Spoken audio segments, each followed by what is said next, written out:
Once upon a time, in 1920, Coco became Mademoiselle. Europe had formed a fragile peace and women were embracing the style of the woman who had given them the right to comfort.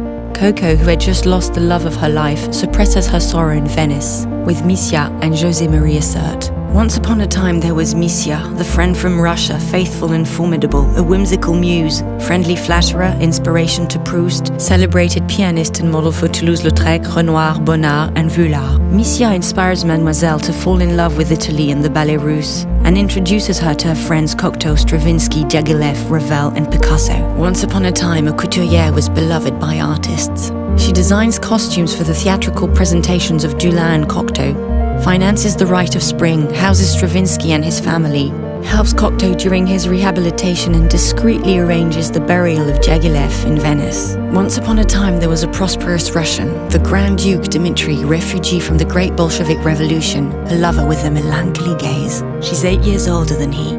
Dmitri infuses her collections with influences from the steppes of Russia, inspiring embroidery, furs and Byzantine jewels. Thanks to him, Mademoiselle meets Ernest Beau, perfumer to the Tsars, who creates in 1921 the ultimate perfume, No. 5. Once upon a time there was a gentleman with an English elegance, a luxury beyond aristocracy, the Duke of Westminster, the richest man in England. Gabrielle is inspired by his tweed jackets and his knit sweaters, by the vest of his valets, by the berets of his sailors. They fall in love. Westminster invites her to his houses and on board his yachts, sends a private train to collect her and showers her with flowers and jewels. Their love soon wanes. She'd never become a duchess. Once upon a time, black assumed the throne. At the opera, before the motley kaleidoscope of gaudy gowns, Gabrielle Chanel declares her distaste for the era, announcing, "These women, I'm bloody well going to dress them in black."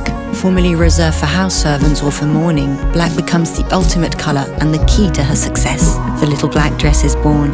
Once upon a time there were costume jewels which Gabrielle Chanel loved to mix with precious stones. She reproaches the women of the world for wearing their fortunes around their necks, saying, "What counts is not the carats but the illusion."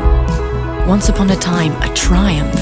The whole world wants to wear Chanel, including Hollywood, but Gabrielle quickly moves beyond the caprices of the silver screen and returns to France, establishing herself at the Ritz. Once upon a time in 1936, a company's founder is faced with 4,000 workers on strike during the spring of the Popular Front. They dare to defy her. Mademoiselle, by nature so unyielding, gives in.